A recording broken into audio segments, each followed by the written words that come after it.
Hello students.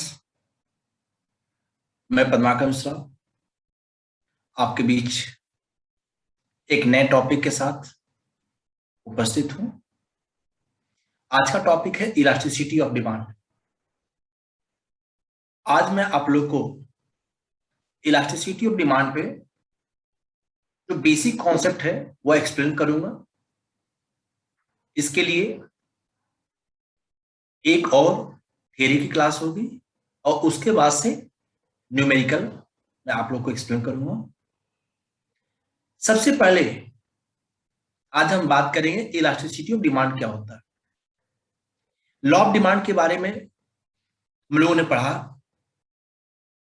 कि law of demand states that when other things remain constant with fall in its own price of the commodity, its quantity demanded increases and quantity demanded decreases when its own price of the commodity increases when other things remain constant. जब other factor constant हो और उस goods की खुद की price change हो रही हो, उसके चलते जो भी डिमांड में या तो वह इंक्रीज होगा या तो डिक्रीज होगा, तो वहां पे उसको हम लोग कहते हैं law of demand. Law of demand is a qualitative statement. Exam में क्वेश्चन पूछा जाता है कि लॉ ऑफ डिमांड एक स्टेटमेंट है, कैसा? क्वालिटेटिव है। लेकिन आज हम लोग बात करेंगे इलास्टिसिटी ऑफ डिमांड पे। इलास्टिसिटी ऑफ डिमांड क्या है? Elasticity of demand refers to the sensitivity of demand for any commodity in response to a percentage change in its own price of the commodity or a change in the consumer's money income or in a change in the price of related commodity। यहां पर बेटा आप ध्यान दीजिएगा, the sensitivity of demand for any commodity in response to a percentage change in its own price or a change in the consumer's money income or change in the price of related commodity। यानी आप ये कह सकते हो कि जो demand को affect करने वाले जो फैक्टर्स हैं, उसके चेंज होने से उस गुड्स की डिमांड पे जो भी रिस्पॉन्स होता है, जो भी चेंजेस उसमें आते हैं, वह कितना आता है, वह कितना उसके ऊपर अपना प्रभाव डालता है, उसे हम लोग कहते हैं elasticity of demand. Elasticity of demand को हम दूसरी तरीके से भी बेटा समझ सकते हैं। वह क्या है? Elasticity of demand refer to a percentage change in the demand for a commodity with respect to percentage change in any of the factors affecting demand for that commodity. समझ में आ गया? यानी उसी गुड्स की खुद की प्राइस के change होने से, उस कंज्यूमर के मनी इनकम के चेंज होने से, या प्राइस ऑफ रिलेटेड गुड्स के, या और जो भी फैक्टर्स हैं उसके चेंज होने से उसकी डिमांड पे जो भी प्रभाव पड़ता है, वह क्या अपना इंपैक्ट उसके ऊपर डालता है, जिसको हम मेजर कर सकते हैं कि हाँ इतना परसेंट है डिमांड बढ़ा या डिमांड घटा, तो इसलिए उसको कहते हैं इलास्टिसिटी ऑफ डिमांड। अब ये बहुत फेमस क्वेश्चन है बेटा, elasticity of demand is a dash constant. जब इलास्टिसिटी ऑफ डिमांड की बात करेंगे बेटा, तो वह होता है क्वांटिटेटिव। क्या होता है? Quantitative. Elasticity of demand is a quantitative statement. Clear? Elasticity of demand is a quantitative statement. अब हम बात करेंगे इलास्टिसिटी ऑफ डिमांड कितने तरीके का होता है, इसके टाइप्स क्या हैं। Types of elasticity of demand, इसको बेटा हम लोग मेनली तीन भागों में बांटते हैं। पहला बेटा price elasticity of demand, second बेटा income elasticity of demand, third cross price elasticity of demand, या इसको हम लोग cross price elasticity of demand भी कहते हैं, क्रॉस इलास्टिसिटी ऑफ डिमांड भी कहते हैं। Types of elasticity of demand वो हम लोग थ्री टाइप कैटेगरी में डिवाइड करते हैं: price elasticity of demand, income elasticity of demand and cross price elasticity of demand. Okay, अब हम लोग बेटा एक एक करके तीनों के बारे में पढ़ेंगे। तो आज हम आपको प्राइस इलास्टिसिटी ऑफ डिमांड के बारे में बताएंगे। अगली वीडियो में इनकम इलास्टिसिटी ऑफ डिमांड पे बात करेंगे और उसके बाद cross price elasticity of demand की बात करेंगे। लेकिन पहले हम प्राइस इलास्टिसिटी ऑफ डिमांड का आज बेसिक कॉन्सेप्ट समझें, डिग्री समझ लें, फिर उसके बाद से उसके डिटर्मिनेंट को समझेंगे, फिर न्यूमेरिकल समझेंगे और फिर हम लोग चलेंगे बेटा कहां पे, इनकम इलास्टिसिटी ऑफ डिमांड पे, cross price elasticity of demand पे। हाँ, इसके लिए थोड़ा सा आप लोग को ध्यान रखना पड़ेगा क्योंकि मैं पूरा इसको डिटेल में समझाऊंगा आप लोगों को, ताकि आप आज पढ़ लेंगे तो आपको फ्यूचर में कभी प्रॉब्लम नहीं आएगी। बेसिक बेसिक कॉन्सेप्ट में आप लोग को समझा दूंगा। तो आइए हम शुरू करते हैं प्राइस इलास्टिसिटी ऑफ डिमांड। जो छात्र आज पहली बार हमसे जुड़ रहे हैं, जिन्होंने अभी तक हमारे वीडियो को नहीं देखा है या देखा भी है लेकिन उन्होंने चैनल को सब्सक्राइब नहीं किया है, तो प्लीज चैनल को सब्सक्राइब कर लीजिए, नोटिफिकेशन बेल आइकन को ऑन कर लीजिए, ताकि जब भी हम वीडियो अपलोड करें आपको उसका नोटिफिकेशन मिल जाए। और कहीं पे भी कोई आपको डाउट हो तो विदाउट एनी हेजिटेशन आप कमेंट बॉक्स में आप हमसे क्वेश्चन पूछ सकते हैं।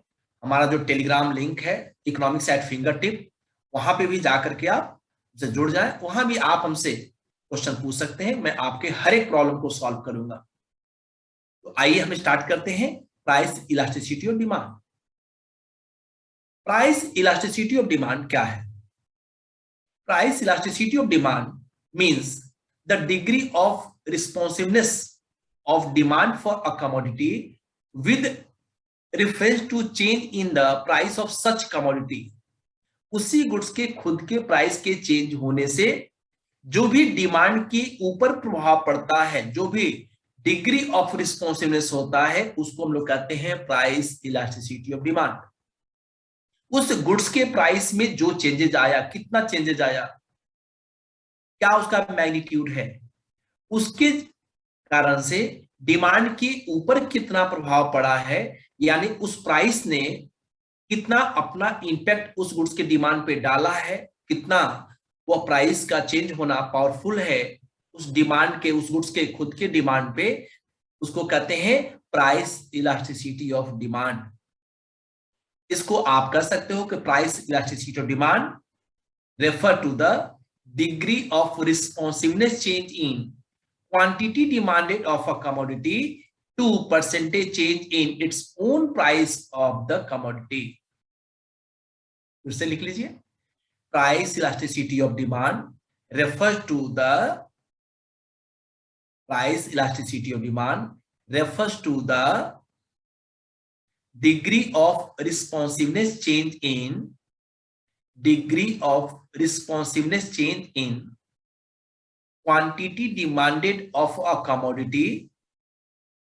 यहां पे भी आप लिख लें बेटा, quantity demanded of a commodity with reference to percentage change in its own price of the commodity,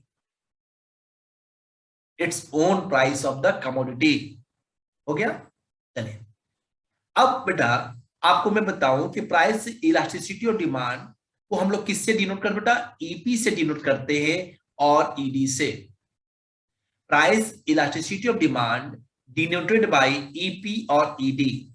जब न्यूमेरिकल क्वेश्चन हो वहां ये पूछा जाए कि कैलकुलेट इलास्टिसिटी ऑफ डिमांड, तो आप जनरली समझिएगा कि वहां पे बात हो रही है प्राइस इलास्टिसिटी ऑफ डिमांड की। लेकिन यदि क्लियर करके लिख दिया कि calculate price elasticity of demand, तब तो अच्छी बात है। या ये पूछ ले calculate income elasticity of demand और calculate cross elasticity of demand, cross price elasticity of demand, clear है। बट केवल इलास्टिसिटी ऑफ डिमांड की बात करें, आप समझेंगे कि वहां पे बात हो रही है price elasticity of demand. Clear?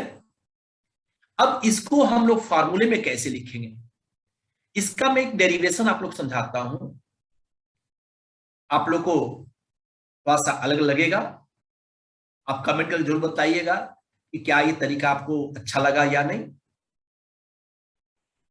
Elasticity of demand को हम लोग डिनोट करते होता किससे? ईडी से।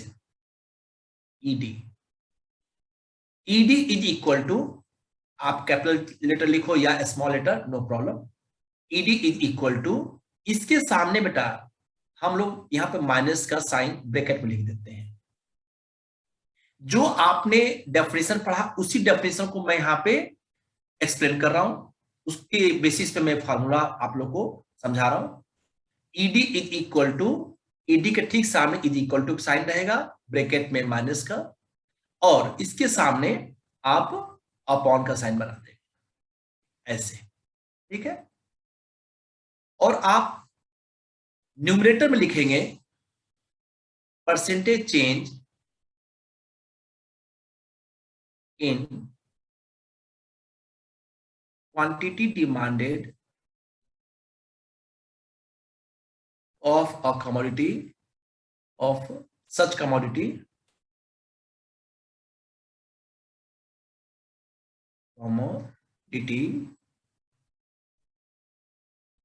upon percentage change in its own price of the commodity, own price of the commodity। अब इसको बेटा थोड़ा सा मैं दूसरे तरीके समझाता हूं। आप लोग इसके पहले लॉ ऑफ डिमांड पढ़ा होगा। सपोज करो कि कल प्राइस किसी गुड्स की P0 थी, कितनी थी? P0। तो P0 के रिस्पेक्ट में कुछ ना कुछ बायर उस गुड्स की क्वांटिटी डिमांड कर रहा होगा, QD था, कितना? इसको Q0 कर लो बेटा, है ना, क्वांटिटी डिमांडेड Q0। ये कल की बात है कि कल प्राइस P0 था तो बायर Q0 क्वांटिटी की डिमांड कर रहा था, लेकिन आज उसी गुड्स की प्राइस P' हो गई। जब प्राइस P' होगा, अब ये P' बढ़ा या घटा या अलग बात है, तो यहाँ पे जो क्वांटिटी डिमांड हो ये भी कुछ हो जाएगा, इसको आपने ले दिया Q'। क्या ले दिया? Q'। कल की बात है ये बात कब की बेटा? ये कल की बात है, और ये आज की बात है, टुडे, और ये यस्टरडे की बात है। अब चेंज कैसे निकालते हैं आपको मैं बताता हूं। Change is equal to current value minus initial value. Change is equal to current value minus initial value. Change को किससे डिनोट करते होता है? डेल्टा से। Delta is equal to current value को बेटा देखो डैश से डिनोट किया, इसको मैं ब्रैकेट में लिखता हूं डैश, माइनस इनिशियल वैल्यू को लिखते बेटा किससे? बेस 0 है तो इसको लिखा 0। क्लियर? यानी कि percentage change is equal to current value minus initial value, new value minus old value. Delta का मतलब होता है चेंज। जब परसेंटेज चेंज की बात करेंगे उसमें क्या होगा? अब आपको पता करना हो percentage change in quantity demanded, वह कैसे निकालेंगे, या परसेंटेज चेंज इन प्राइस कैसे फाइंड करेंगे। तो मैं केवल आपको परसेंटेज चेंज की बात बता रहा हूं, अब उसके अकॉर्डिंग आप आगे देखिएगा। Percentage change is equal to current value को मैं लिखता हूं CV minus initial value upon initial value into 100। Percentage change को और थोड़ा सा इजी हम कर दें, करंट वैल्यू को हम लोग डिनोट करते हैं किससे बेटा? Dash minus 0 upon 0 into 100। जो 0 है बेटा आप समझ रहे हो ना, जैसे यहाँ Q0 लिखा है तो ये क्या हो गया? ये कल की बात होगा, और डैश ऐसे है ना, ये चीज है। यानी कि जहां डैश लगा वो समझना करंट वैल्यू है, और जहां जीरो है वहां समझना ये इनिशियल वैल्यू है, यानी पहले वाली वैल्यू है। क्लियर? अब इस चीज को मैं यहां पे समझाता हूं आपको। ED is equal to, ED is equal to, अब आप कहो सर ये माइनस का साइन आप क्यों लगाते हैं? हम लोग की बुक में हम लोग के सर ने तो नहीं बताया, सर ने तो उसको रिमूव कर दिया। माइनस का साइन ये बताता है कि प्राइस और क्वांटिटी के बीच में इनवर्स रिलेशन है, और जब आप क्वेश्चन सॉल्व करते हैं ना, तो अकॉर्डिंग टू प्रोसेस जब उसको वर्क करेंगे, ऑटोमेटिक साइन माइनस का वह रिमूव हो जाएगा। इसमें आपको कुछ भी नहीं करना है। जब हम अपने मन से कभी मान लेते हैं कि करंट में से इनिशियल को घटाते हैं चेंज, और कभी इनिशियल में से करंट को घटाते हैं, नहीं। हमेशा याद रखिएगा, जब भी चेंज पता करना होता तो करंट वैल्यू में से इनिशियल वैल्यू को घटाते हैं, तब आपको पता चलता है कि यदि वो प्लस में आता तो आप कहते हो प्लस में आया या माइनस में आया। हम अपने मन से कुछ भी न करें, यूनिवर्सल बेटाइज का रूल है कि करंट वैल्यू में से इनिशियल वैल्यू को माइनस करते हैं, वह वैल्यू प्लस में आएगा या माइनस में आएगा। अब जब वो दोनों में से कोई ना कोई एक according to law of demand minus में आएगा, तो यदि न्यूमरेटर माइनस में आ गया, माइनस इंटू माइनस प्लस हो जाएगा। यदि डिनोमिनेटर बेटा माइनस में आ गया, तो minus divided minus equal two plus में हो जाएगा। अब इसको मैं आप लोग को यहां पे समझाता हूं, देखना। न्यूमरेटर में बेटा क्या लिखोगे? Percentage change in quantity demanded of such commodity, ठीक ना? तो आप क्या लिख रहे थे यहां पे? डैश माइनस, यानी क्वांटिटी की बात हो रही है तो क्या लिखोगे? क्यू, बेटा एक मिनट थोड़ा सा इसको, Q dash minus Q zero upon Q zero into 100। देख लो, ये जो है percentage change in quantity demand, यदि यहाँ डेल्टा क्यू लिख देते तो Q dash minus Q zero upon Q zero into 100 होता। वही चीज बेटा मैंने यहाँ पे लिख दिया, Q dash minus Q zero upon Q zero into 100। Okay, अब डिनोमिनेटर में बेटा क्या है? Percentage change in its own price of the commodity. यहां क्या होगा? आप लोग बोलते हो बेटा ई dash current price minus initial price यानी कल वाली price upon P zero into 100। Clear? अब देखो बेटा कि यहां पे 100 से 100 कैंसिल हो जाएगा, Q dash minus Q zero upon Q zero, यानी जो हमारा न्यूमरेटर है वो भी फ्रैक्शन में कन्वर्ट हो गया, और जो डिनोमिनेटर है वो भी फ्रैक्शन में कन्वर्ट हो गया। Any problem? अब बेटा एक चीज थोड़ा सा आप लोग को मैं क्लास 9 10th की तरफ लेके चलता हूं। आप लोगों ने वहां पे पढ़ा होगा एक फार्मूला, इसको मैं बॉक्स में बना देता हूं।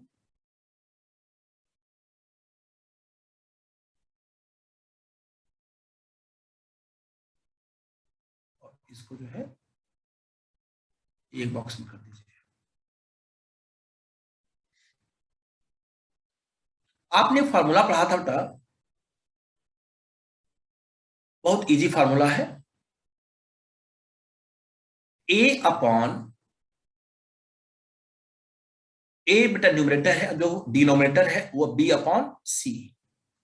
इसको आप लिखते थे A into C upon B.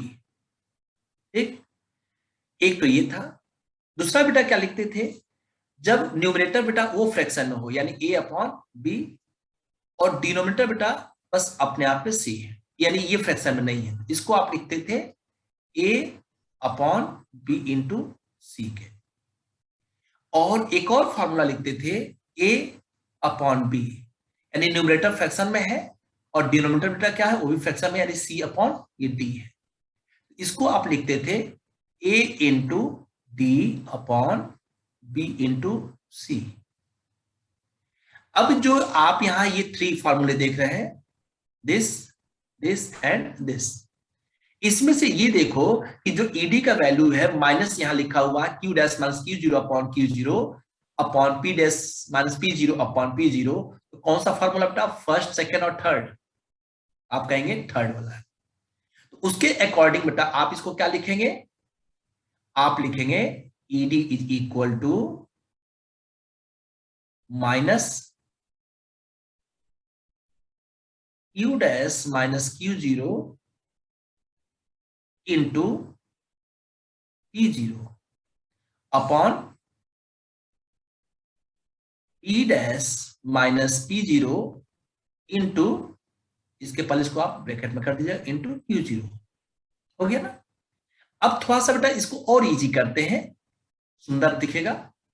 ED is equal to minus Q dash minus Q0 upon P dash minus P0 into P0 upon Q0। ठीक, और इसको थोड़ा सा इजी कर दो। ED is equal to minus Q dash minus Q0, dash minus zero करते हो तो क्या पता चलता बेटा, डेल्टा चेंज। तो किसमें चेंज हुआ बेटा, Q है, यहां आप लिख दीजिए Q। नीचे बेटा डिनोमिनेटर में क्या होगा, delta P into P0 upon Q0। ठीक, ये हो गया आपका फॉर्मूला का डेरिवेशन। ठीक है, इसको मैं यहां पे बॉक्स में कर देता हूं। ये देखिए, ये फॉर्मूला बन गया आपका। आपने जो ये फॉर्मूला यहां पे देखा, हम लोग डायरेक्ट क्या करते हैं, लिख देते हैं डेल्टा क्यू। लेकिन ये कैसे आया, ये बेटा उस फॉर्मूले को लाने का तरीका ये है। और ये जो माइनस का साइन आपको दिख रहा है, ये जब न्यूमेरिकल वैल्यू आप सॉल्व करेंगे तो कोई ना कोई चेंज होगा, तो एक बेटा प्लस में आएगा और एक माइनस में आएगा। तो यदि न्यूमरेटर बेटा माइनस में आ गया तो माइनस इंटू माइनस प्लस हो जाएगा। और यदि percentage change in its own price of the commodity minus में आया, डेल्टा पी माइनस में आ गया, तो minus divided minus is equal two plus हो जाएगा। एनी प्रॉब्लम, समझ में आया बेटा? कोई दिक्कत हो आप पूछिएगा हमसे। अब जब हम बात करते हैं कि ये तो फॉर्मूला बन गया, लेकिन इसको मेजर करने के लिए भी मेथड है बेटा। आप जब इलास्टिसिटी ऑफ डिमांड फाइंड करेंगे तो उसको कितने मेथड से सॉल्व करेंगे, तो मेथड भी है बेटा, है ना। Methods of measuring price elasticity of demand, है ना बेटा। हेडिंग लिख लो,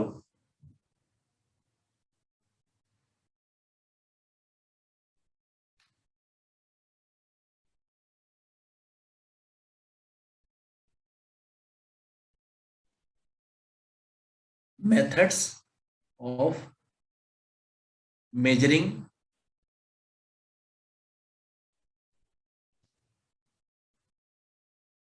प्राइस इलास्टिसिटी ऑफ डिमांड।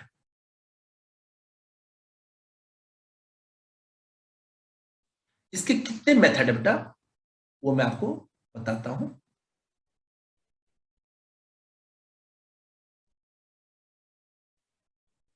इसका जो फर्स्ट मेथड है बेटा, उसको हम लोग कहते हैं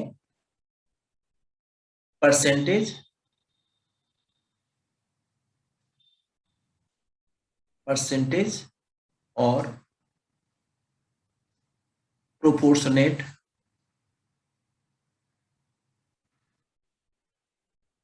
मेथड। परसेंटेज और प्रोपोर्शनेट मेथड। सेकेंड मेथड को कहते हैं पॉइंट और ज्योमेट्रिक मेथड।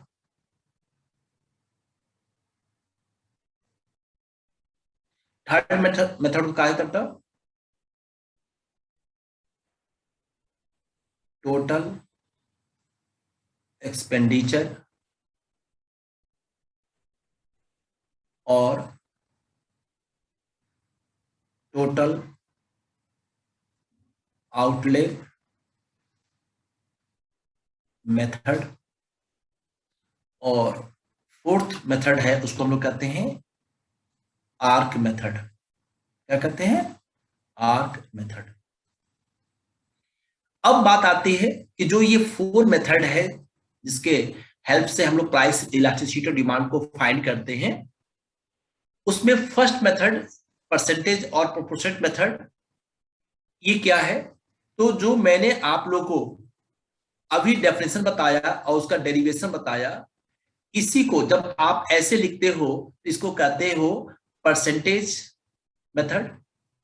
और जब आप इसी को ED is equal to minus Q dash minus Q zero upon P dash minus P zero into P zero upon Q zero, और ED is equal to minus delta Q upon delta P into P zero upon Q zero लिखते हो, इसको कह देते proportionate method. यानी percentage और proportionate method दोनों एक ही है, और यहाँ पे अब अलग से आपको बताने की जरूरत नहीं है, क्योंकि आपको मैंने डेफिनेशन को भी समझा दिया और ये मेथड भी आपका हो गया। लेकिन जब आप पॉइंट और ज्योमेट्रिक मेथड की बात करते हो बेटा, टोटल एक्सपेंडिचर और टोटल आउटले मेथड की बात करते हो और आर्क मेथड की बात करते हो, उसमें एक अलग से टर्म यूज किया जाता है डिग्री। यानी कि वह इलास्टिक है, इन इलास्टिक है, कैसे कैसे क्या क्या चीजें बोली जाती है। तो आप पॉइंट और ज्योमेट्रिक मेथड को या total expenditure total outlay method को या आर्क मेथड को तब अच्छे समझ पाओगे जब आपको डिग्री पता हो कि degrees of elasticity of demand क्या होता है। तो उसको मैं पहले समझा दूं, फिर अगली क्लास में हम लोग बात करेंगे किस पे, पॉइंट और ज्योमेट्रिक मेथड की करेंगे। एक क्लास में total expenditure total outlay method और आर्क मेथड, यानी ये सब हो जाएगा। लेकिन अब मैं आप लोग बताऊंगा बेटा कि degrees of price elasticity of demand, degrees of price elasticity of demand, degrees of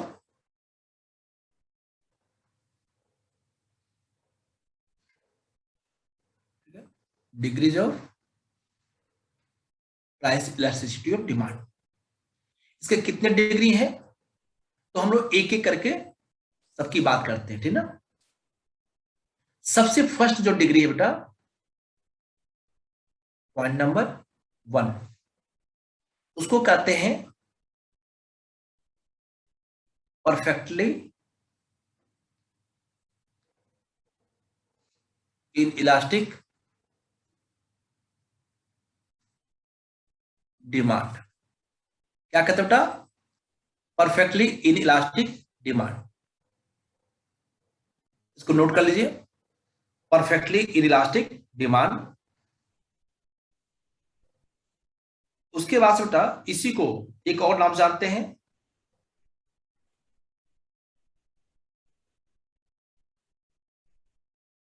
completely और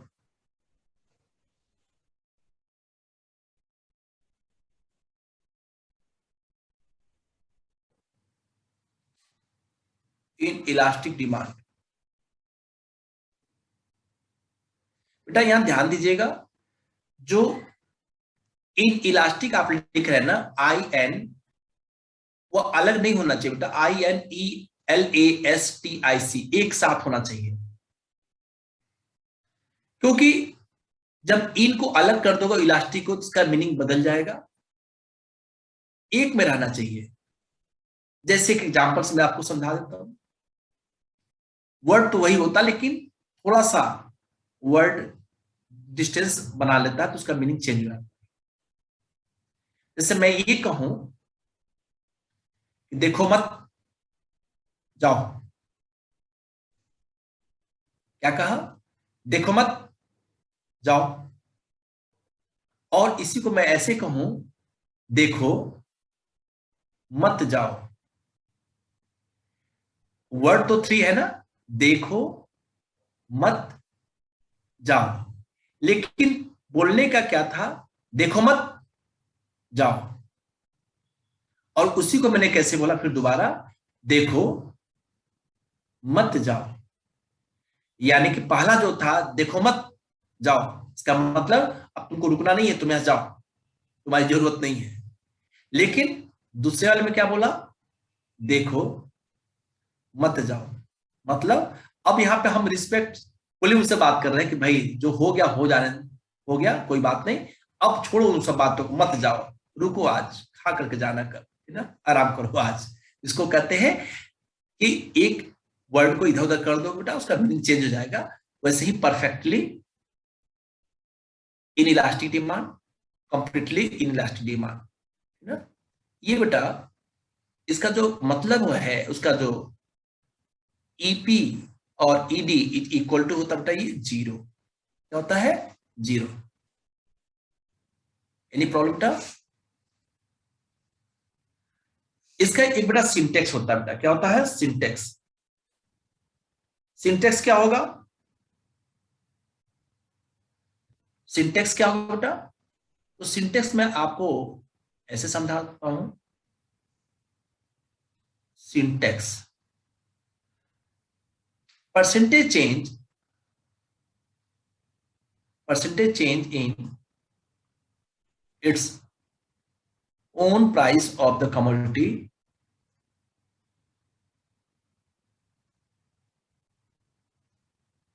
ईपी इक्वल टू जीरो। बात हो रही ना बेटा इसमें बेटा, ये थोड़ा सा इसमें चेंजेस आएगा, बता रहे हैं।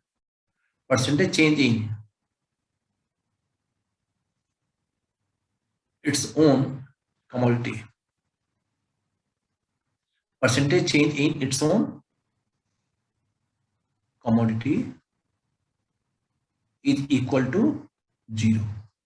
इसका मतलब हुआ उस गुड्स की खुद की प्राइस चेंज तो हो रही है, या तो प्राइस बढ़ रहा हो या घट रहा होगा, लेकिन उस गुड्स की खुद की जो गुड्स है उसकी क्वांटिटी डिमांड में कोई चेंज नहीं हो रहा। Percentage change it's own commodity, ठीक ना, उसमें कोई चेंजेस नहीं है, जीरो है। जबकि प्राइस में चेंजेस हो रहा है।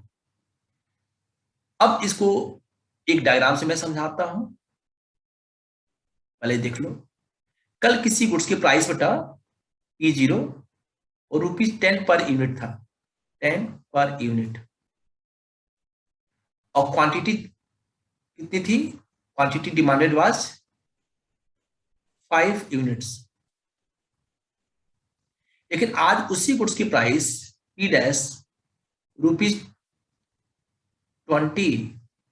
पर यूनिट हो गया, लेकिन उसकी क्वांटिटी डिमांड बेटा, सॉरी Q डैश, वह 5 यूनिट ही रहा, यानी उसमें कोई चेंज नहीं हुआ। या प्राइस P डबल डैश 10 से घट के बेटा कितना हो गया? 5 rupees per unit, but quantity demanded Q double dash वह 5 यूनिट ही रहा, 5 यूनिट्स। इसमें कोई चेंज नहीं आया। जब इसको आप डायग्राम के फॉर्म में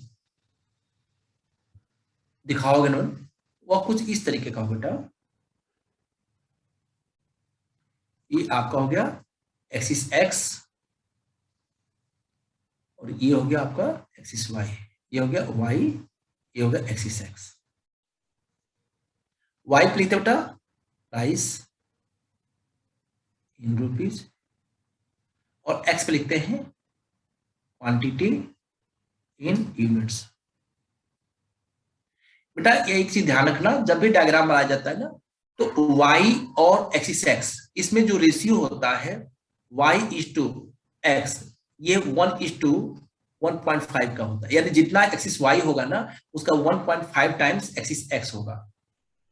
ये आपके एग्जाम में क्वेश्चन पूछा जाता है कि y और x में क्या रेशियो होता है, तो 1/1.5 का होता है। अब देखना बेटा कि जो यहां पे हम लोगों ने न्यूमेरिकल देखा वैल्यू, उसके अकॉर्डिंग ये देखो, मान लो कि कोई गुड्स है जो अभी एग्जांपल दिया, उसकी प्राइस P0 है, तो वह P0 पर कितनी डिमांड बेटा कर रहा था? Q0, यानी कि वह एक लोकस मिला हम लोग को E0, जो कि डिमांड लाइन पे है, D0 D0 ये बेटा डिमांड लाइन। अब ये कहा कि मान लो कि प्राइस P0 कितना है, एग्जाम्पल में हम पहले वाली बात करते हैं, 10 रुपीज है बेटा। कितना है? रुपीज, ये 10 है। क्वांटिटी डिमांड कितना बेटा? ये है 5 यूनिट्स। लेकिन प्राइस उसकी बढ़ के कितनी हो गई, पी डैश 20 रुपीज हो गया। यदि ये 20 रुपीज में हो गया यानी क्यू डैश, देखो क्या डिमांड पे उस गुड्स की खुद की डिमांड पे कोई फर्क पड़ा, पता चला वो 5 है। तो आप उस जब 5 को यहाँ पे रिप्रेजेंट करोगे तो वह डिमांड लाइन पे ई डैश पे आएगा। अब डिमांड लाइन क्योंकि जो ये वैल्यू दिया है ना उसी लोकस को मिलाने से बनता है, इसलिए मैंने पहले ही बना दिया इसको। और जब प्राइस उसका घट जाता है यानी ₹5 पर यूनिट हो गया, तब भी देखो इसके ऊपर कोई फर्क नहीं पड़ता है पी डबल डैश होने के बाद भी, यानी कि जब ये ₹5 हो गया तब भी क्वांटिटी डिमांडेड यही है। यानी इस केस में डिमांड लाइन वाई एक्सिस के पैरेलल है और परपेंडिकुलर ऑन एक्सिस एक्स। ये क्वेश्चन पूछा जाता है कि what will be price elasticity of demand when demand line is parallel to axis Y, और what will be price elasticity of demand when demand is perpendicular on axis x, or what will be price elasticity of demand when demand line originate from axis x and it make 90 degree angle, axis x से निकलता है और 90 degree यहाँ पे form करता है। तो क्या होगा, इसका आंसर होगा बेटा क्या, ep इज इक्वल टू 0। अब फॉर्मूले के हिसाब से बेटा देख लो, वो भी मैं बता देता हूं आपको। EP is equal to minus percentage change in quantity demanded. यानी कल बेटा जो प्राइस था बेटा वो क्या था, यदि हम कल की बात करें तो कल क्या था, P0 10, क्वांटिटी क्या था Q0। लेकिन आज प्राइस 20 हो गया, P डैश 20 हो गया, बट क्वांटिटी डिमांडेड वो 5 ही है, इसमें कोई चेंजेस नहीं आया। तो यहाँ पे क्या बोलोगे, Q0 कल भी यही था और Q डैश भी आज देखा जाए तो वही, उसमें कोई चेंज नहीं आया यानी 0 हुआ बेटा। और प्राइस में कितना चेंज आया बेटा, तो 5 से बढ़ करके 10 से बढ़ के वो 20 हो गया, तो कितना बढ़ गया 100%। तो अब मान लो 100% नहीं लिख करके हम यहाँ लिख दे रहे हैं कि उसमें जो चेंज आया बेटा वो 10% हुआ, कितना हुआ 10% मान लिया है ना। इसको यहाँ पर लिख दे बेटा, ये इंक्रीज किया और ये बेटा प्राइस डिक्रीज किया। इसको मान लेते हैं कि 10% है ना, 10% ये बढ़ा है ना, लेट तो 0/10 करोगे, इसका पूरा वैल्यू क्या हो जाएगा बेटा, 0 हो जाएगा। EP इज इक्वल टू 0 आ गया ना। तो आप यदि न्यूमेरिकली इसको सॉल्व करोगे तब भी इसका वैल्यू यही आएगा, और यहाँ पे जो हमने आपको सिंटेक्स के फॉर्म में समझाया इससे भी करोगे तो यही आंसर होगा।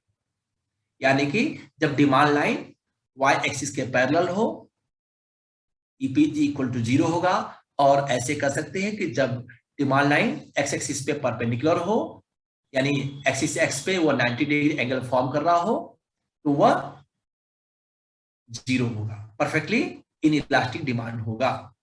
Any problem? ओके, अब पूछोगे इसका एग्जांपल क्या है। देखो साल्ट बेटा, नमक की प्राइस बढ़े या घटे, लेकिन क्या बायर उसकी डिमांड को बढ़ा देगा या घटा देगा। कुछ लोग कहते हैं कि डिमांड पे थोड़ा सा असर पड़ता है, थोड़ा सा, अरे क्या थोड़ा सा, प्राइस या तो बढ़े, भाई बुकी लाइन की तरफ ना भागे, पहले समझो उसके मीनिंग को बेटा। हाँ, अब ये कहेंगे कि एग्जाम में आ गया क्वेश्चन तो क्या लिखेंगे, तो यदि ऑप्शन में है कि 0 तो आप 0 लिखिएगा, हाईली इनइलास्टिक नहीं लिखना है, क्योंकि नमक की प्राइस बढ़ जाए या घट जाए, ठीक है, तो क्या होगा, उसके डिमांड पे कोई फर्क नहीं पड़ेगा। अब ये बताओ कि आपका कल बर्थडे है और आपने अपने टीचर को, सपोज करो मुझे ही आपने इनवाइट किया कि सर कल मेरा बर्थडे है, कल आपको आना है, और हमने कहा कि ठीक है बेटा कल मैं आऊंगा,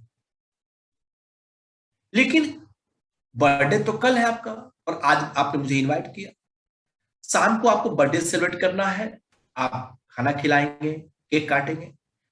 लेकिन जब आप बाजार करने गए बेटा अगले दिन, तो पता चला कि जो नमक था वो 20 रुपए किलो के बजाय वो 50 रुपए पर किलोग्राम हो गया।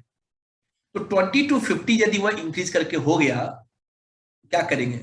अपना बर्थडे सेलिब्रेशन कैंसिल कर देंगे, या करेंगे पनीर की सब्जी लाएंगे, परवल की सब्जी बनाइए, पनीर की सब्जी बनाइए, उसमें नमक नहीं डालो, हल्का सा डाल देना, और जो गेस्ट आए हैं या हमसे ही कह देना, सर खा लीजिए, बहुत अच्छा बना है लेकिन थोड़ा सा नमक कम है, या नमक महंगा हो गया था इसलिए हम नमक नहीं डाले हैं।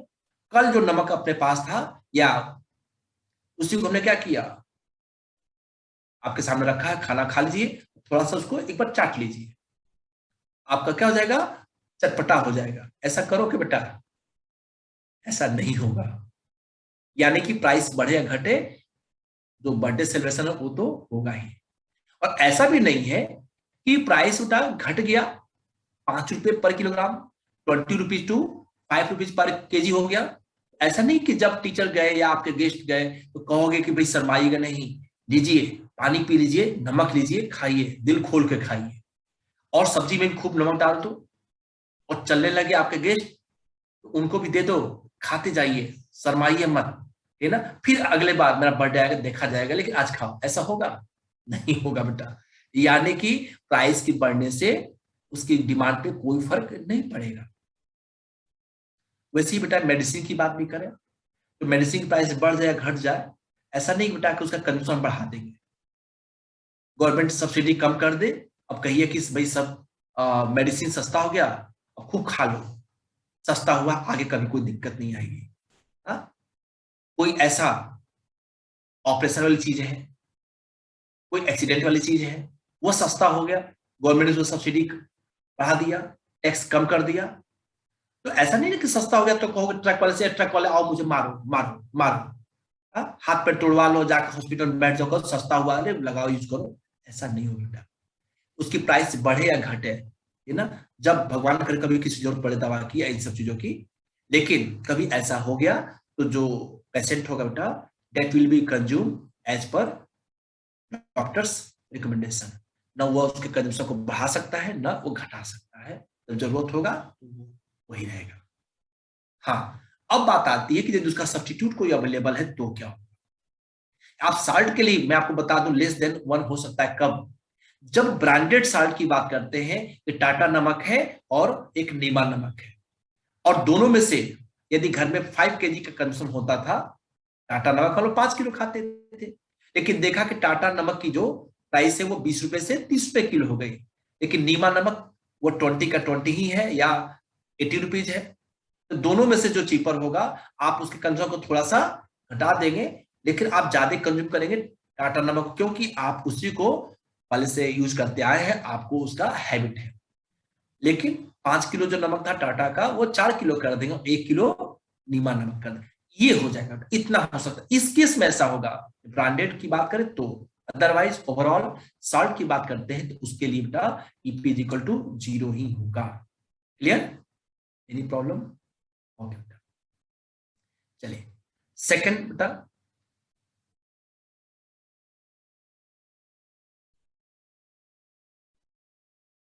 हाईली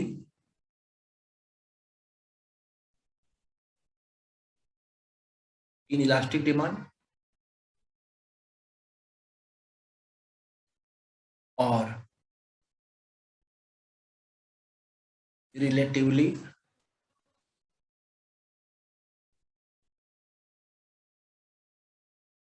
इन इलास्टिक डिमांड और less elastic demand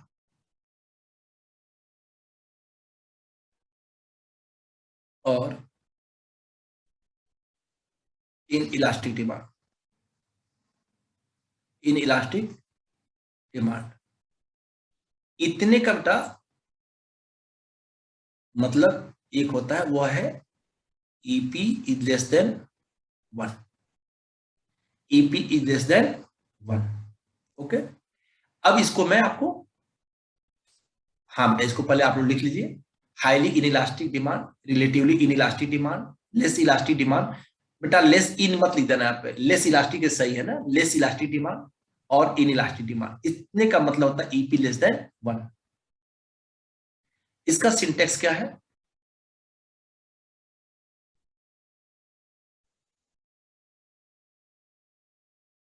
percentage change in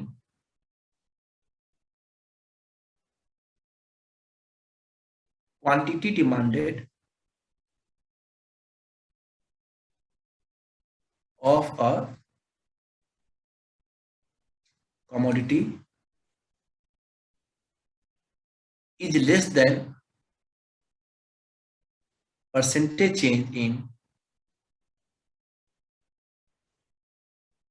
its own price of the own price of the commodity। Okay, अब ये मान लो बेटा कि प्राइस में चेंज हुआ 10%, प्राइस क्या हो गया? बढ़ गया। और क्वांटिटी डिमांड बेटा घटा तो, लेकिन कितना? ये 5%, ये घटा। ऐसे समझो इसको कि 10% प्राइस बढ़ा, इसका इंपैक्ट तो पड़ेगा क्वांटिटी डिमांडेड पे, लेकिन कितना? 5%, 9% भी हो सकता है, 9.9 भी हो सकता है। इस 10 से क्या होगा? कम होगा। यहाँ पे देखो प्राइस बढ़ रहा, इसका एरो ऊपर है, इट्स क्वांटिटी डिमांडेड का एरो नीचे है। ठीक है, अब ऐसे केस में इसका क्या सिचुएशन होगा, कैसे इसके डायग्राम बनते हैं, ये मैं आपको बताता हूँ।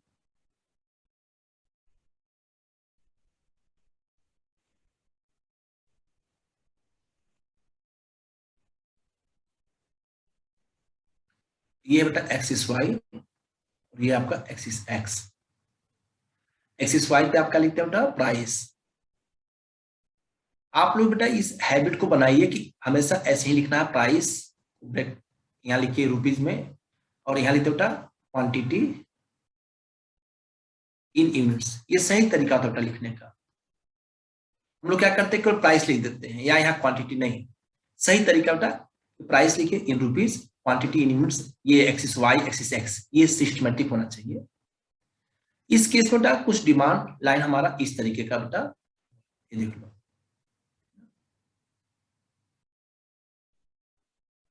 इसमें मान लो कि कल प्राइस क्या था बेटा?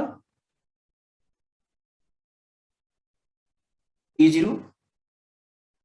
P0 था बेटा, तो क्वांटिटी डिमांड क्या था? वो था Q0। देखा क्या था? Q0। और डिमांड लाइन पे हम कहा था बेटा E0 पे थे। ये डिमांड लाइन है आपका D0 D0। अब प्राइस बेटा 10% बढ़ा। जब प्राइस 10% बढ़ेगा तो सपोज करो ये है P डैश कितना बढ़ा? 10%।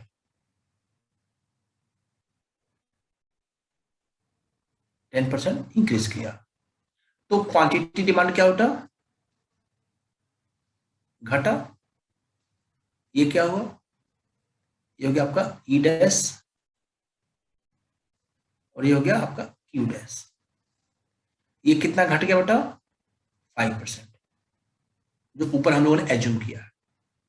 उसके हिसाब से बेटा देखो तो EP is equal to minus percentage change in quantity demanded.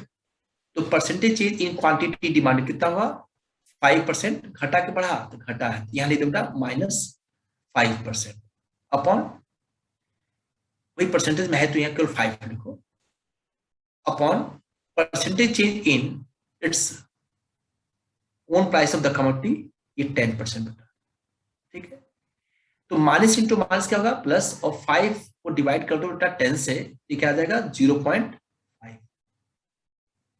यानी ईपी का वैल्यू 0.5 है, जो कि 1 से क्या है? कम है। ईपी लेस देन 1 है। आप क्या कहोगे यहाँ पे कि प्राइस इलास्टिसिटी ऑफ डिमांड क्या होगा? ईपी इज इक्वल टू 1 होगा। क्या होगा? ये होगा EP is equal to 1। Sorry EP less than 1। अब इसमें एक और टेक्निकल चीज समझो बेटा, डिमांड लाइन का जो डाउनवर्ड पार्ट है इसको आप एक्सटेंड कीजिए। डिमांड लाइन का जो निचला हिस्सा है इसको जब आप एक्सटेंड करेंगे तो ये एक्सिस एक्स से निकलता हुआ लगेगा, वास्तव में निकलेगा नहीं, निकलता हुआ लगेगा। तो यदि ये एक्सिस एक्स से निकलता हुआ लगे तो यहाँ पे जो एंगल बनेगा थीटा, इसका जो वैल्यू होता है वह ग्रेटर देन 45 डिग्री होता है, but less than 90 degree. Theta less than 90 degree. जब ऐसा हो कि ये डिमांड लाइन एक्सिस एक्स से निकलता हुआ लगे लेकिन एंगल 45 डिग्री से ज्यादा हो लेकिन 90 डिग्री से कम हो, इसको हम लोग कहते हैं स्टीपर। क्या कहते हैं? स्टीपर कहा जाता है बेटा। ठीक है, यहां पर पहले मैं आपको समझा दूं, ये स्टीपर होगा बेटा। क्या होगा? स्टीपर।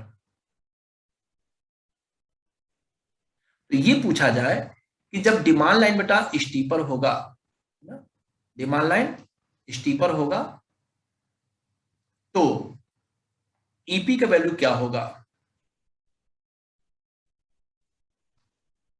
बोलोगे कि जब डिमांड लाइन स्टीपर होता है तो ईपी का वैल्यू लेस देन 1 होता है, हाईली इनइलास्टिक होता है, रिलेटिव इनइलास्टिक होता है।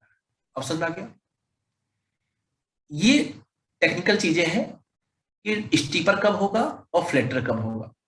जब एंगल के बेसिस पे स्टीपर की बात करनी होती है बेटा, तो जब डिमांड लाइन या कोई भी उस किसी एक एक्सिस से 45 डिग्री से ज्यादा एंगल फॉर्म करे लेकिन 90 डिग्री से कम एंगल फॉर्म करता है तो वहां पे वो स्टीपर होता है। क्या होगा? स्टीपर होगा।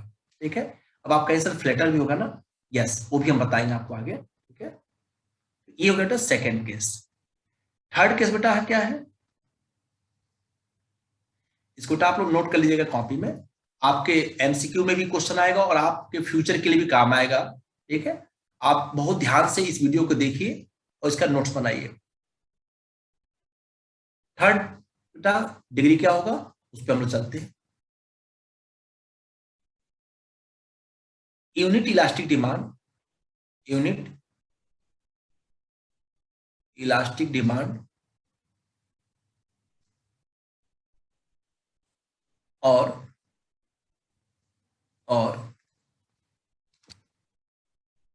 यूनिटी इलास्टिक डिमांड, इसमें बच्चे लोग कंफ्यूज रहते हैं सर यूनिट में क्या होगा, ठीक ना, और यूनिटरी में क्या होगा, ठीक ना। तो इसको बेटा यूनिट कहो, यूनिटी कहो और यूनिटरी इलास्टिक डिमांड, इस सब का मतलब क्या होता है? ये एक है, EP is equal to 1, EP is equal to 1। अब आप कहोगे सर इसका भी तो कुछ सिंटेक्स होगा,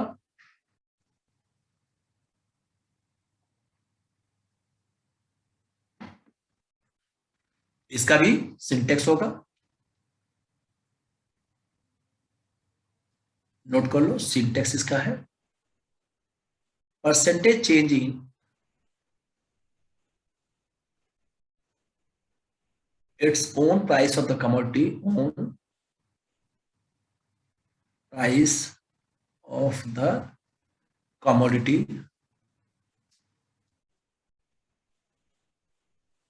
is equal to percentage change in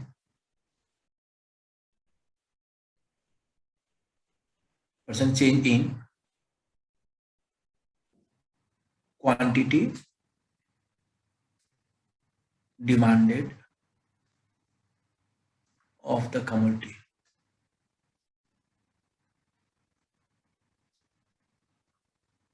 अब या तो बेटा इसको पहले लिख लो या बाद में, इससे कोई मतलब यहाँ अंतर नहीं होगा, दोनों है। सपोज करो बेटा प्राइस में कितना चेंज आया? 10%। प्राइस क्या हुआ? राइज किया, तो क्वांटिटी डिमांड बेटा क्या होगा? फॉल करेगा। ये भी कितना किया बेटा? 10%। ठीक है ना, ऐसा हमने मान लिया। आप 5% मान सकते हो, 20% मान सकते हो ना, अपने हिसाब से। इसको डायग्राम से कैसे दिखाते ये मैं आपको बताता हूं।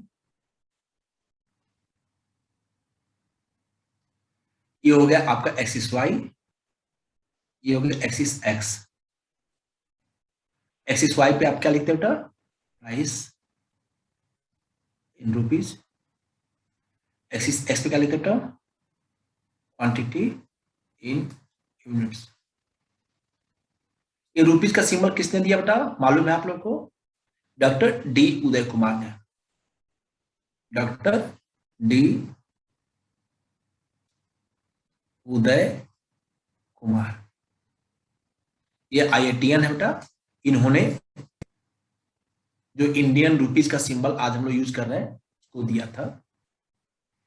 अब हम लोग बात करें बेटा इसमें डिमांड लाइन कैसा होगा, वह इस तरीके का होगा। सपोज करो बेटा प्राइस कल P0 था, क्या था P0, तो क्वांटिटी डिमांडेड में कुछ ना कुछ रहा होगा। ये था आपका P0, ये था Q0, आपका डिमांड लाइन है D0 D0 मान। डिमांड लाइन पे आप E0 पे थे, कल की बात है। लेकिन आज प्राइस क्या होगा बेटा, 10% इंक्रीज किया P डैश। जब प्राइस P डैश बेटा इंक्रीज किया, ये देखो, तो क्वांटिटी डिमांड क्या होता है, ये डिक्रीज किया। यहां पे देखो ये इंक्रीज किया और ये क्या हो गया, डिक्रीज किया। कितना, 10%। 10%। तो ऐसे केस में ये ई डैश हो जाएगा, EP is equal to minus 10% change in quantity demanded of a commodity 10 upon percentage change in its own price of the commodity 10। 10/10 करो बेटा क्या आएगा, 1 आएगा। लेकिन ये माइनस में हो गया प्लस में। अब ये देखोगे कि बेटा घटा क्या है, क्वांटिटी डिमांडेड बेटा, ये देखो माइनस, तो माइनस इंटू माइनस क्या हो जाएगा, प्लस हो जाएगा। 10/10 इज इक्वल टू 1, यानी ईपी का वैल्यू क्या हो गया, 1 हो गया। इसी को कहते हैं यूनिटरी कहते हैं। क्या कहते हैं बेटा इसको, यूनिटरी कहते हैं। यहाँ लिख दो बेटा क्या चीज,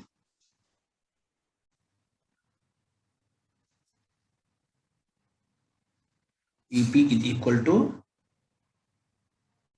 1। अब जब ईपी का वैल्यू 1 होगा तो डिमांड लाइन यदि एक्सिस एक्स से निकलता हुआ लगे, यहां भी तो कुछ ना कुछ एंगल फॉर्म होगा बेटा ना। यस, जो एंगल फॉर्म होगा थीटा, ये इक्वल होता बेटा 45 डिग्री के। जब डिमांड लाइन एक्सिस एक्स से निकलता हुआ लगे और 45 डिग्री एंगल फॉर्म करे, इस केस में जो इलास्टिसिटी ऑफ डिमांड होगा दैट विल बी 1। क्या होगा, 1 होगा। कोई दिक्कत, यानी जितना प्राइस में चेंज हुआ उतना ही क्वांटिटी में चेंज हो रहा है। देखो ये भी 10 है, ये भी 10 है। इसको समझने का एक तरीका और समझा देते हैं आपको, जान लो। हम लोग 9th-10th पढ़ते थे साइन कॉस टेन। तो स्लोप को फाइंड करना हो तो बेटा तो हम लोग टेन थीटा यूज करते हैं। क्या करते हैं, टेन थीटा। और tan theta is equal to होता है परपेंडिकुलर अपॉन बेस होता है बेटा। अब ये बताओ, थीटा आपको पता करना है, परपेंडिकुलर कितना है, जो एंगल दिया रहता है ना उसके सामने का साइड बेटा परपेंडिकुलर होता है।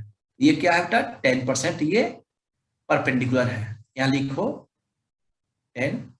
और बेस जहां एंगल बन रहा है, जहां 90 डिग्री है और जहां एंगल बन रहा है वो क्या होता है, बेस। ये भी कितना बेटा, 10। यहां लिख दो बेटा tan theta. Tan theta is equal to क्या था, 1। टेन थीटा, टेन के किस एंगल का वैल्यू बेटा 1 होता है, तो टेन 45 का होता है। क्या होता था, टेन 45 डिग्री का होता है। जब टेन 45 डिग्री और tan theta, therefore theta is equal to 45, ये बेटा 45 ना। कोई दिक्कत, एनी प्रॉब्लम, चलो बेटा कंटिन्यू करो। हाँ एक चीज बेटा और बता दे आपको, ये डिमांड लाइन लीनियर है, स्ट्रेट लाइन है तो ऐसा हो गया। लेकिन कभी ऐसा भी होता है, एक केस है कि डिमांड लाइन लीनियर नहीं है बल्कि वह रेक्टेंगुलर हाइपरबोलिक होता। क्या है? Rectangular hyperbolic. अब रेक्टेंगुलर हाइपरबोला, रेक्टेंगुलर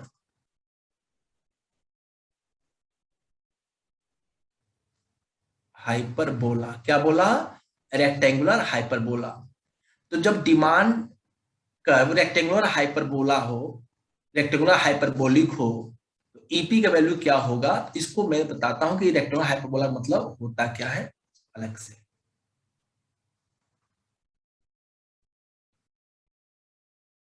ये एक्सिस वाई, ये एक्सिस एक्स, और यहां पे आपने लिखा प्राइस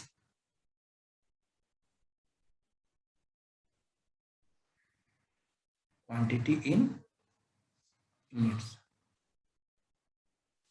रेक्टेंगुलर हाइपरबोलिक मतलब होता है कि डिमांड कर्व जो बेटा वो कॉन्टिन्यूसली बेटा क्या हो, वो डिक्लाइन करे, देखो डिक्लाइन करे, लेकिन कभी एक्सिस एक्स को ये इंटरसेक्ट ना करे, वो कॉन्टिन्यूसली बेटा डिक्लाइन करता जाता है। तो ये पूछा जाए कि जब डिमांड कर्व रेक्टेंगुलर हाइपरबोलिक हो, उसके किसी भी पॉइंट पे इलास्टिसिटी ऑफ डिमांड क्या होगा? जैसे मान लो ए हो गया, बी हो गया, सी हो गया, डी हो गया, कहीं पे भी पता करोगे इसका डिग्री क्या होगा? ईपी इज इक्वल टू 1 होगा। क्या होगा? EP is equal to 1। अब कैसे होगा ये भी मैं बता देता हूं आपको कि आप जो ए पॉइंट के रिस्पेक्ट में प्राइस होगा और क्वांटिटी होगा, उससे जो आप एरिया फाइंड करेंगे ना, ये देखो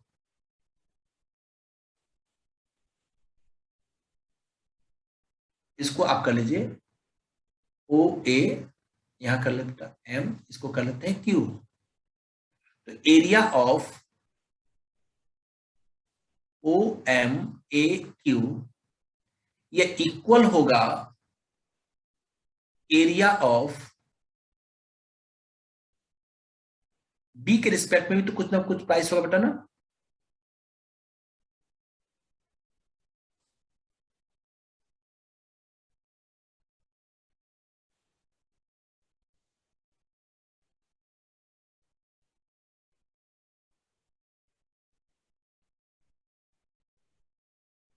इसको आप लिख लीजिए ओ एन, इसको करते हैं K, area of O N B K होगा। आप सी के रिस्पेक्ट में लेंगे, ये भी उसी के बराबर होगा, इसका भी कुछ ना कुछ एरिया होगा, वो क्या होगा?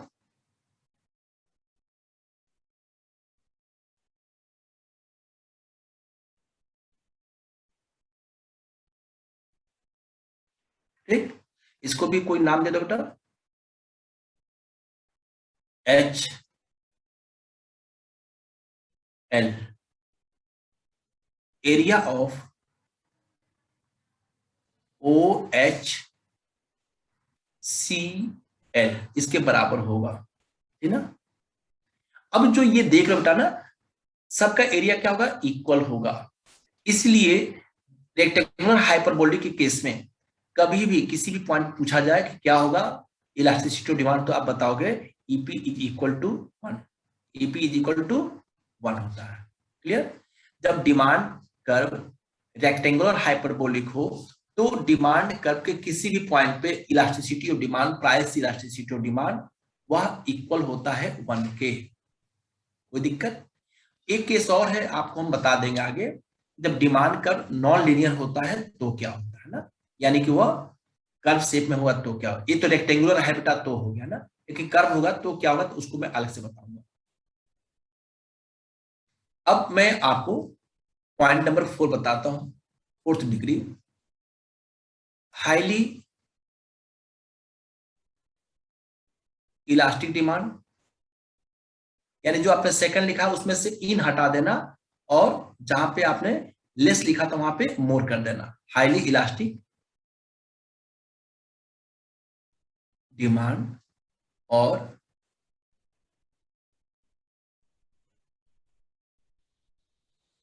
रिलेटिवली इलास्टिक डिमांड डिमांड और मोर इलास्टिक डिमांड, मोर इलास्टिक डिमांड और इलास्टिक डिमांड। बेटा इसलिए आप लोग को मैं इस तरीके से समझा देता हूं, किसी भी एंगल से पूछा जाए क्वेश्चन आप समझ जाओ, आपको कोई कंफ्यूजन ना हो। ईपी इज ग्रेटर देन 1 होगा यहाँ पे, ईपी इज ग्रेटर देन 1। अब इसका सिंटेक्स क्या होगा मैं वो भी समझाता हूं। सिंटेक्स परसेंटेज चेंज इन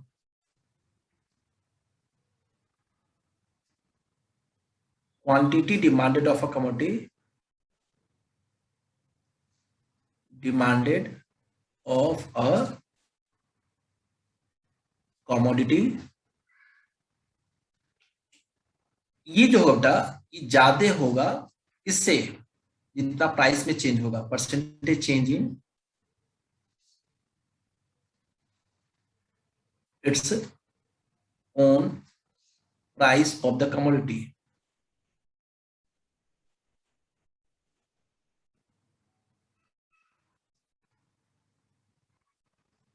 ठीक, अब मान लो बेटा प्राइस में चेंज हुआ 10%, कितना हुआ प्राइस 10% बेटा इंक्रीज किया, तो क्वांटिटी डिमांड बेटा ये तो डिक्रीज करेगा, तो पक्की बात है कितना, तो ये इसको हो गया 15 यानी 10 से ज्यादा हो, कुछ जरूर नहीं 15, वो 11 भी हो सकता है, 10.5 भी हो सकता है, ये है। ठीक, अब इसको जो न्यूमेरिकल है उससे भी देख लो और मैं डायग्राम से भी समझाता हूं।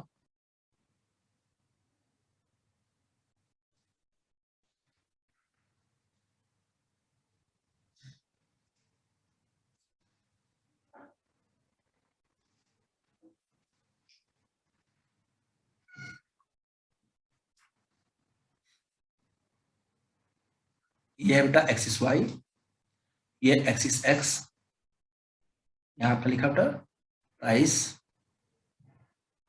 इन रुपीज, क्या हो गया क्वांटिटी इन यूनिट्स। इसमें जो डिमांड कर्व होगा वो कुछ इस तरीके का होगा बेटा। ठीक, अब यहां पे क्या है, सपोज करो कि प्राइस है बेटा P0, प्राइस है P0 और ये है बेटा डिमांड लाइन पे आप E0 पे है, इसको आप कर लीजिएगा D0 और P0 के रिस्पेक्ट में क्वांटिटी डिमांडेड वह है Q0।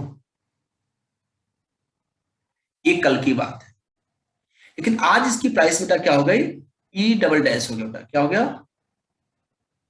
P double dash. जब प्राइस बेटा इंक्रीज किया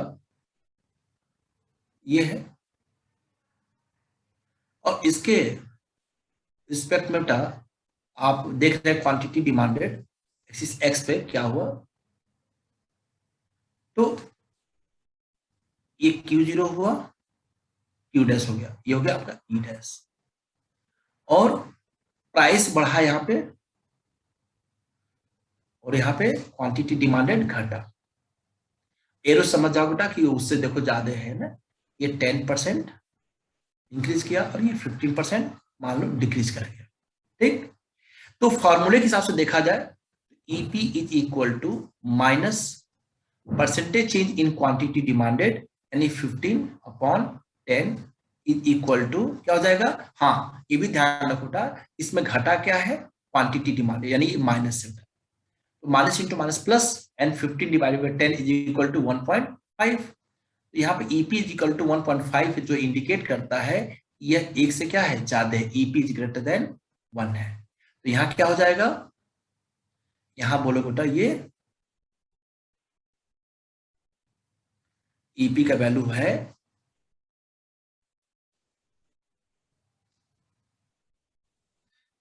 EP is greater than 1। Okay, अब आता बेटा इसमें भी तो डिमांड लाइन वो जब आप एक्सटेंड करो एक्सिस एक्स की तरफ,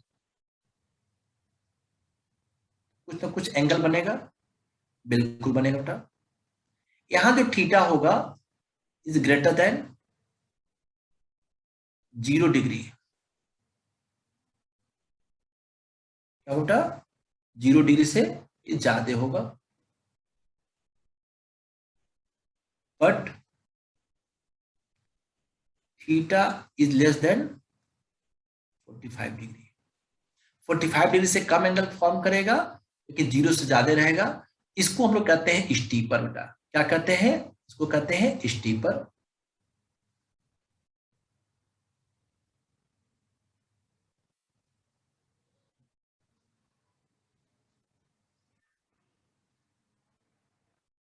स्टीपर कहते हैं बेटा, बोलो क्या कहते हैं?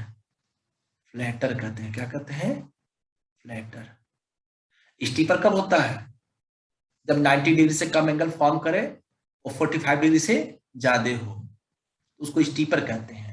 और फ्लैटर मतलब कि 90 डिग्री, सॉरी 45 डिग्री से कम एंगल फॉर्म करे और 0 डिग्री से ज्यादा, तो उसको फ्लैटर कहते हैं। तो ये क्वेश्चन है, what will be price elasticity of demand when demand line is flatter और demand line originated from axis x and it make less than 45 degree angle but more than 0, और एग्जैक्ट वैल्यू भी दे दे लेकिन वो value जो दिया हो 45 से कम हो और 0 से ज्यादा हो, उसको बोलोगे flatter, then EP is greater than 1 होगा। क्लियर? अब इसके बाद से बेटा लास्ट डिग्री है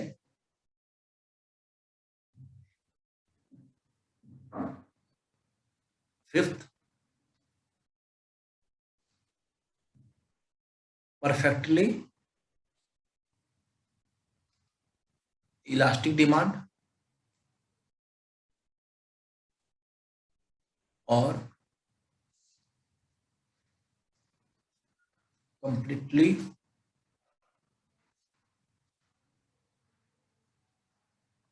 इलास्टिक डिमांड। ये बेटा EP is equal to infinity, infinite, और इसको कहते हैं बेटा नॉट डिफाइंड, अनडिफाइंड। सिंटेक्स क्या है इसका? Percentage change in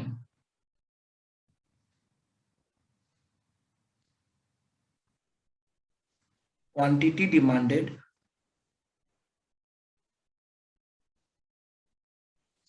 of a commodity is equal to percentage changing, sorry बेटा इसमें क्या 1 तो हो चुका है ना, इसमें एक चीज गलत है, इसको बना लीजिए। Percentage change in quantity demanded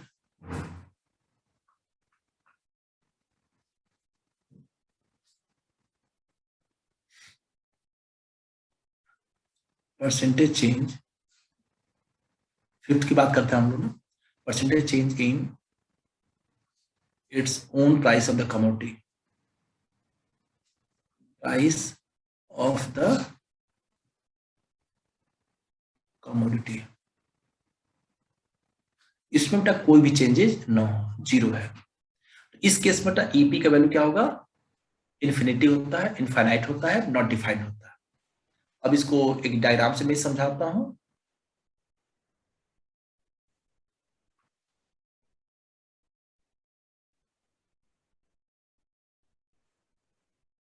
axis Y, axis X, Y पे लिखो प्राइस, एक्स पे लिखो क्वांटिटी इन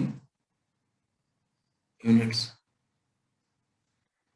इस केस में क्या होता है कि जो प्राइस कांस्टेंट रहे और कांस्टेंट प्राइस पे क्या हो, डिमांड बढ़े या घटे।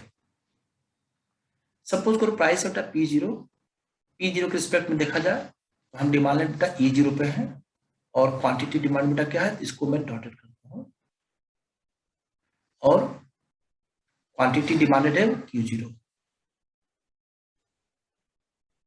इसको आप कर लीजिए बेटा D0 D0। अब प्राइस वही है, कल प्राइस था T0, डिमांड होती बेटा कितना 10 यूनिट, 10 कर लो। आज भी प्राइस वही है, बट आज क्या हो गया, डिमांड बढ़ गया, यानी कि सेम प्राइस पे डिमांड हमारी क्या हो गई, बढ़ गई, या सेम प्राइस पर हमारी डिमांड क्या हो गई, घट गई ना। यानी प्राइस में यहाँ पे कोई भी चेंजेस नहीं हो रहा, ना प्राइस घट रहा है ना प्राइस बढ़ रहा है, लेकिन सेम प्राइस पे ही डिमांड बेटा क्या हो रहा है, वह घट रहा है या बढ़ रहा है। ये हो गया आपका ई डैश, ये हो गया क्यू डैश, ये हो गया आपका ई डबल डैश, ये हो गया क्यू डबल डैश। ये बेटा 10% ये इंक्रीज कर गया, इसको मान लो 10% ये डिक्रीज कर गया, ठीक ना। तो इस केस में बेटा क्या हो जाएगा, ईपी का value minus percentage change in quantity demand, बेटा 10% इंक्रीज किया है, प्लस 10, और प्राइस में कोई चेंज नहीं है, ये 0 है। जब न्यूमरेटर बेटा नॉन जीरो नंबर हो और डिनोमिनेटर 0 होता है, इसका वैल्यू क्या होता है, वो अनडिफाइंड होता है, नॉट डिफाइंड होता है, नॉट डिफाइंड। जब नॉट डिफाइंड है ही, इसको हम लोग क्या किससे, इन्फिनिटी से शो करते हैं। इसको अनडिफाइंड भी कर देते हैं, नॉट डिफाइंड करते हैं, यानी कि 10/0 is equal to not defined infinity, है ना। क्या कहें इसको, इन्फिनिटी कहेंगे। तो ये जो चीज है बेटा ना, आप कहीं देखोगे ना ऑप्शन में दिया था अनडिफाइंड लिखा था, नॉट डिफाइंड लिखा होता है, ठीक है। इसका मतलब क्या है, परफेक्टली इलास्टिक डिमांड की बात हो रही है, और इस केस में डिमांड लाइन एक्सिस एक्स के पैरेलल होता है, पैरेलल टू एक्स एक्सिस, और ये वाई एक्सिस से निकलता हुआ लग रहा है, और वाई एक्सिस पे 90 डिग्री एंगल फॉर्म कर रहा है। जब एक एक्सिस पे 90 डिग्री एंगल फॉर्म करे, इसका मतलब दूसरे एक्सिस के पैरेलल है। जब ये कर दिया एक्स के पैरेलल है, तो समझ जाओ कि वाई एक्सिस से निकल रहा है, निकलता हुआ लग रहा है, और 90 डिग्री एंगल वो फॉर्म कर रहा है। इस केस में क्या हो जाएगा, प्राइस इलास्टिसिटी ऑफ डिमांड वह इन्फिनिटी होगा, क्या बेटा, वह इन्फिनिटी होगा, ठीक ना।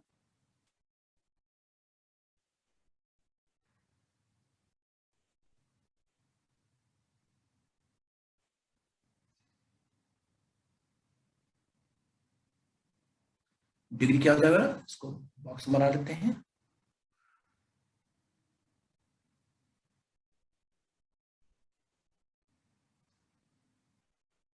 EP is equal to infinity, है ना। ये बेटा 5 डिग्रीज है, इलास्टिसिटी डिमांड को मेजर करने के लिए 5 डिग्री का हम लोग प्रयोग करते हैं। अब मैंने आपको आज परसेंटेज मेथड और प्रोपोर्शनल मेथड समझाया, जो 5 डिग्री से वो बता दिया, इसको खूब आप ध्यान से समझ लीजिएगा बेटा। अगली क्लास में मैं आप लोगों को इससे न्यूमेरिकल जो बनता है उसको मैं, जो केसेज हैं वो मैं समझा दूंगा, उसके जो डिटर्मिनेंट्स है इलास्टिसिटी डिमांड के वो समझाऊंगा। यानी एक क्लास जो अगली होगी बेटा, उस क्लास में मैं आप लोगों को जब डिमांड कर, चलो उसको भी मैं अभी बता देता हूं आपको। जब डिमांड कर बेटा नॉन लीनियर होता है, यानी कर्व शेप होता है, तो क्या कैसे इसको फाइंड करते हैं ना।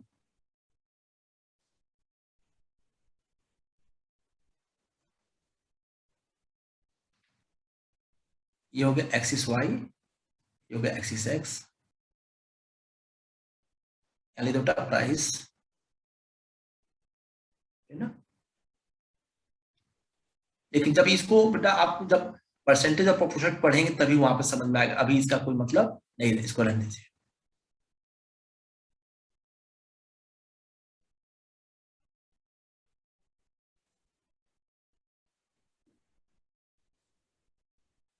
तो ये आपका डिग्री था बेटा। अब आगे मैं आपको बताऊंगा परसेंटेज और प्रोपोर्शनेट मेथड, परसेंटेज और प्रोपोर्शनेट मेथड। ये आज हो गया, एक मेथड कंप्लीट हुआ। जो डिग्री है बेटा 5 डिग्री, वो मैंने आपको समझा दिया, मीनिंग समझा दिया। अगली क्लास में मैं आप लोग को पॉइंट और ज्योमेट्रिक मेथड समझाऊंगा, ठीक है। कोई दिक्कत, यानी जितने मेथड पहले समझ लो बेटा, उसके बाद से इसका जो डिटरमिनेंट्स होगा प्राइस इलास्टिसिटी डिमांड को वो समझा दूंगा, न्यूमेरिकल, ठीक। तो जो छात्र बेटा आज हमसे पहली बार जुड़े, आपका बेटा स्वागत है, अच्छा लगा। आप, हाँ आप ये कहोगे कि सर वीडियो आसान लंबा है, बिल्कुल है बेटा, मुझे पता है, लेकिन मैंने आप लोग को बेटा इसलिए पूरा डिटेल बताया ताकि आपको आगे कभी कोई दिक्कत ना हो, आप जो भी बेसिक कॉन्सेप्ट है समझ जाओ। और जब बेसिक कॉन्सेप्ट समझे रहोगे किसी भी तरीके का, चाहे वो एमसीक्यू हो और चाहे वो डिस्क्रिप्टिव हो, है ना, आप उस क्वेश्चन का आंसर इजी वे में दे लोगे। ठीक है, आपको जब मैं न्यूमेरिकल भी एक्सप्लेन करूंगा ना, तो आप देखना कि कैसे माइनस का साइन बेटा नहीं यूज करने से क्या होता है और यूज करने से क्या होता है, रूल से करने से क्या होता है और हैब्जर्ड वे में करने से क्या होता है। तो मेरा बेटा पर्पज ये है, जो भी चीज पढ़ो बेटा वो रूल के अकॉर्डिंग पढ़ो, उसको किसी भी स्टेप को स्किप मत करो बेटा। ठीक है, क्योंकि हर एक चीज का अपना एक मीनिंग होता है। ठीक है, तो आप इसको अच्छे से पढ़िए, समझिए, और जो लोग अभी जुड़े हैं आप चैनल को सब्सक्राइब कर लीजिए, इकोनॉमिक्स एट फिंगर टिप को सब्सक्राइब कर लीजिए और नोटिफिकेशन बेल आइकन को भी ऑन कर लीजिए, ताकि जब अगला वीडियो में आप लोग के लिए अपलोड करो उसका नोटिफिकेशन आपको मिल जाए, आप उसको देखिए। आप लोग के लिए बेटा एमसीक्यू तैयार हो रहा है, जैसे वो तैयार होता है उसको मैं जल्दी ही आप लोगों को प्रेजेंट करूंगा। ठीक है, तो जो ये डिस्क्रिप्टिव है इसकी डिमांडिंग बहुत ज्यादा आ रही थी बेटा आप लोग की तरफ से, चलो मैंने इसको प्रेजेंट कर दिया। अगला जो वॉल्यूम होगा वह जल्दी ही आप लोग के लिए मैं इसका सेकंड पार्ट ला दूंगा, प्राइस इलास्टिसिटी ऑफ डिमांड का सेकंड पार्ट, थर्ड पार्ट, जैसे बेटा सीक्वेंस से 1 2 3 करके मैं लाऊंगा। आप इसको देखिए, समझिए। ओके, आप अपना ख्याल रखिए। एग्जाम बेटा जो डिले हुआ है टाइम बेटा उससे कोई नहीं, आप अपनी तैयारी को बिल्कुल वैसे ही उसी जोश के साथ, उसी जुनून के साथ जारी रखिए, थोड़ी सी भी लापरवाही नहीं होनी चाहिए। Thank you.